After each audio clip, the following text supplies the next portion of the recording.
यह अद्भुत पौराणिक कथा समाज में व्याप्त जातिवाद, छुआछूत और मानव के अहंकार पर भी सीधा प्रहार करती है और अत्यंत रोचक प्रसंग है ये। तो ये उस समय की बात है जब आदि शंकराचार्य जी धीरे धीरे समाज में सनातन का उत्थान करते हुए अपनी ज्ञान यात्रा पर निकले हुए थे। ज्ञानियों के सर्वोच्च पद, जो कि उस समय सर्वज्ञ पीठ के नाम से जाना जाता था, तो उस पद को प्राप्त करने की ओर ये अग्रसर थे। किंतु अनेकों जगहों पर शास्त्रार्थ में विजयी होने के पश्चात इनके अंदर कदाचित थोड़ा सा ज्ञान का घमंड आ गया। और अहंकार तो एक ऐसी वस्तु है जो किसी के लिए भी अत्यंत घातक है, चाहे वो व्यक्ति साधारण हो चाहे असाधारण हो। यदि उसके अंदर जरा सा भी अहंकार है तो यह अहंकार उसके लिए अत्यंत हानिकारक साबित होता है। तो हुआ यूं कि आदि शंकराचार्य जी एक बार मार्ग से कहीं जा रहे थे। चलते चलते वो एक स्मशान के पास पहुंचे तो मार्ग में क्या देखते हैं कि उसी मार्ग से सामने से एक चांडाल अपनी पत्नी, अपने पुत्र और कुछ कुत्तों के साथ चलता हुआ चला आ रहा है। और चांडाल किसे कहते हैं? जो कि शमशान पर कार्य करते हैं, शवों को जलाने में सहायता करना और शमशान के जो भी कार्य होते हैं उनका प्रबंधन जो करता है, और वो व्यक्ति समाज से दूर शमशान पे ही अपना जीवन यापन करता है, उस व्यक्ति को चांडाल कहा जाता था। और उस समय की सामाजिक व्यवस्था के अनुसार चांडालों को अछूत माना जाता था। तो जब कोई ब्राह्मण इत्यादि चांडाल के सामने पड़ता था तो चांडाल को उसके मार्ग से अलग हट जाना होता था। तो आदि शंकराचार्य जी मार्ग में चलते हुए चले जा रहे हैं और सामने से क्या देखते हैं कि एक चांडाल अपने पुत्र, अपनी पत्नी और कुछ कुत्तों के साथ मार्ग में चलता हुआ चला आ रहा है। आदि शंकराचार्य को देखने के बाद भी वो चांडाल मार्ग से नहीं हटा। तो खड़े होकर के आदि शंकराचार्य जी ने उच्च स्वर में उससे कहा, अरे ओ चांडाल, दिखाई नहीं पड़ रहा है तुझको? सामने से एक सन्यासी चला आ रहा है और मेरे मार्ग से हट जाओ। जैसे ही उच्च स्वर में आदि शंकराचार्य जी ने उस चांडाल को मार्ग से हटने के लिए कहा तो वो चांडाल मार्ग से तो नहीं हटा, किंतु खड़े होकर के बहुत ही सौम्य और सीधे लहजे में आदि शंकराचार्य जी से कुछ ऐसे दार्शनिक प्रश्न पूछ लिए जिनसे कि आदि शंकराचार्य जी का जो विश्वास था, जो उनका मन था, वो आंदोलित हो गया। उस चांडाल ने पूछा, अरे सन्यासी, तुम किसे हटने के लिए बोल रहे हो? पंच तत्वों से मिलकर के बने हुए शरीर को, जो कि अग्नि, वायु, जल, आकाश और मिट्टी से मिलकर के बना हुआ है, क्या तुम इन पंच तत्वों से मिलकर के बने हुए शरीर को हटने के लिए बोल रहे हो? और यदि शरीर को हटने के लिए बोल रहे हो तो उन्हीं पंच तत्वों से मिलकर के तुम्हारा भी तो शरीर बना है। सृष्टि के प्रत्येक जीव का शरीर इन्हीं पंच तत्वों से मिलकर के बना है। मेरा शरीर भी मिट्टी से बना है और आपका शरीर भी मिट्टी से बना है। तो क्या आप एक मिट्टी को दूसरी मिट्टी से अलग हटने के लिए कह रहे हो? अथवा या तुम उस आत्मा को दूर हटने के लिए कह रहे हो जो कि ये शरीर नहीं है। इस शरीर के अंदर विद्यमान जो आत्मा है, क्या उसे हटने के लिए कह रहे हो? और यदि उसे हटने के लिए कह रहे हो तो वही आत्मा तो तुम्हारे अंदर भी है।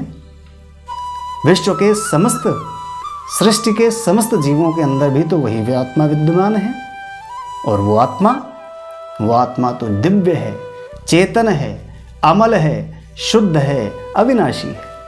वही आत्मा मेरे अंदर भी है, वही आत्मा तुम्हारे अंदर भी है।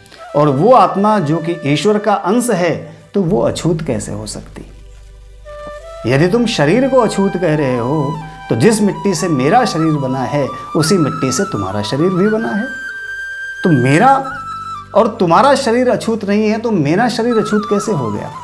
और यदि तुम आत्मा को हटने के लिए कह रहे हो तो ये आत्मा तो ईश्वर का अंश है, और जब ईश्वर शुद्ध है, निर्विकार है, तो उसका अंश अछूत कैसे हो सकता है? और वही आत्मा मेरे अंदर भी है, तुम्हारे अंदर भी है, और सृष्टि के प्रत्येक जीवों के अंदर विद्यमान है। और उस चांडाल ने बहुत सुंदर एक उदाहरण भी दिया कि जिस प्रकार एक राजा के महल पर, एक सन्यासी की कुटिया पर और एक गरीब व्यक्ति की झोपड़े पर चंद्रमा अपनी किरणों का समान प्रकाश डालता है, वो कोई भेदभाव नहीं करता। प्रकृति जब कोई भेदभाव नहीं करती, वर्षा ऋतु का जल, चाहे वो राजा का महल हो, चाहे सन्यासी की कुटिया हो, चाहे किसी गरीब व्यक्ति की झोपड़ी हो, समान रूप से अपनी बूंदों की वर्षा करती है। तो जब प्रकृति कोई भेदभाव नहीं कर रही है तो उस भेदभाव को करने वाले हम और आप कौन? अब जैसे ही इन गहरे अध्यात्मवादी प्रश्नों को आदि शंकराचार्य जी ने सुना तो उसी क्षण उनके ज्ञान का जो अभिमान था वो वहीं पर नष्ट हो गया। आदि शंकराचार्य जी स्तब्ध रह गए।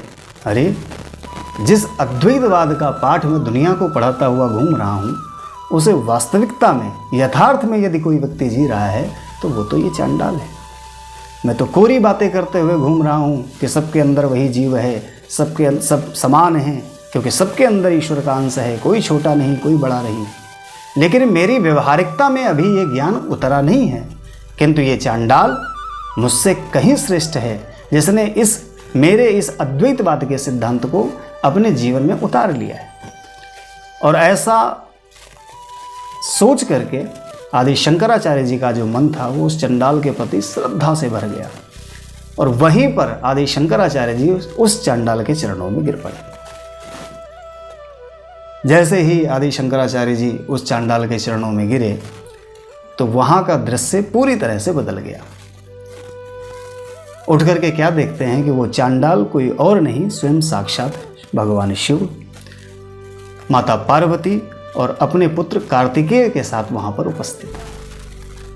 भगवान शिव ही चांडाल का रूप लेकर के आदि शंकराचार्य जी के अभिमान को नष्ट करने के लिए वहां पर उपस्थित हुए और चांडाल के रूप में उनसे प्रश्न किए। भगवान शिव को अपने समक्ष पा करके आदि शंकराचार्य जी अत्यंत रोमांचित हो उठे और उठ करके वहीं पर खड़े होकर के 5 श्लोकों में भगवान शिव की स्तुति की है। आदि शंकराचार्य जी तो ज्ञान की प्रत्यक्ष मूर्ति हैं, इतने ज्ञानी हैं कि वहीं पर खड़े होकर के 5 श्लोकों में भगवान शिव की स्तुति की, जिसे हम मनीषा पंचकम के नाम से जानते हैं। और ये अत्यंत सारगर्भित स्तुति है, जिसका सार ये है कि कोई भी व्यक्ति जो आत्मज्ञान को प्राप्त कर चुका है, जो ये समझ चुका है कि सबके अंदर उसी ईश्वर का अंश है और जिसको इस पर पूरी श्रद्धा है, वो व्यक्ति चाहे कोई चांडाल हो, ब्राह्मण हो, कोई भी व्यक्ति हो, वो मेरा गुरु है। इसे ही मनीषा पंचकम के नाम से जाना जाता है। आज के लिए सिर्फ इतना। अगले अंक में हम मनीषा पंचकम के 5 श्लोकों का यथाशक्ति विस्तार देखेंगे और उस पर हम चर्चा करेंगे। नमः शिवाय।